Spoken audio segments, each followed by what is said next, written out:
the Quran has 114 chapters.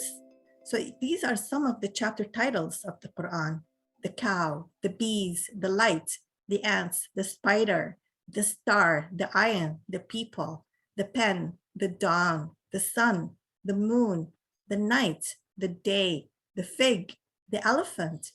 There's so many stories and lessons. For Muslims, we orient ourselves with the moon. So we have a lunar calendar, 12 months, and we are now in the 10th month of this lunar calendar.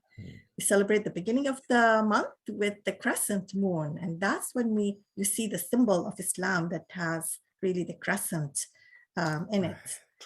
And then the moon, when it's middle of the month, that's the full moon.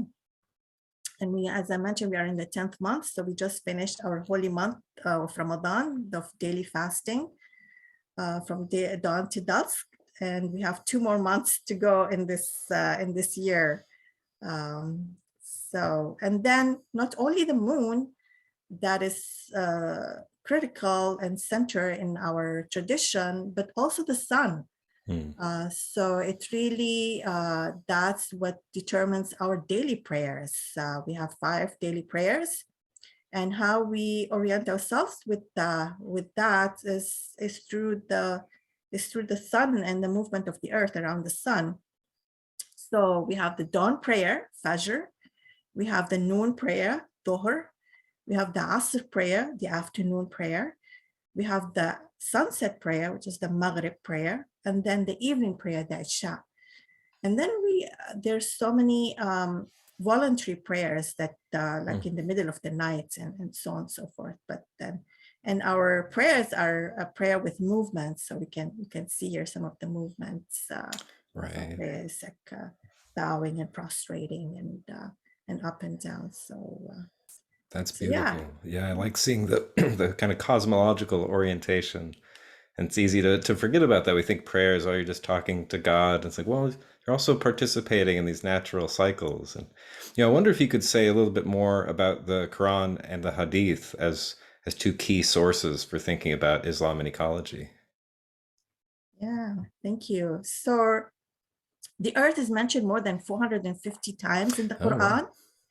And we looked in our different verses, and these are signs, like these are wonders. They're not only signs in the written signs, but also we know that there are signs of wonders around us in all of what God has created. So God has made you his viceroys on earth, the Quran chapter 6, verse 165. And the earth we have spread out, set there on mountains, firm and immovable, and produced therein all kinds of things in due balance. The Quran chapter 15, verse 19. And the word balance is a key concept in Islam, that everything was created in balance. And it's our goal here, or our role as trustees, is to care for that and not upset the balance. Right. And of course, that means justice. So justice is centered, so balance of justice that God has set up in order that you may not transgress due balance. So establish weight with justice and fall not short in the balance. It is God who has spread out the earth for all God's creatures. It's really crucial here.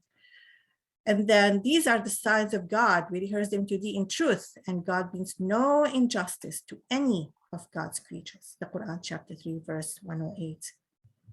And then in the Hadith, Prophet Muhammad, God's peace and blessings be upon him, is reported to have said, if doomsday is about to take place, while any one of us has a tree sapling in our hand, which we can cultivate, let's cultivate it, for we will be rewarded.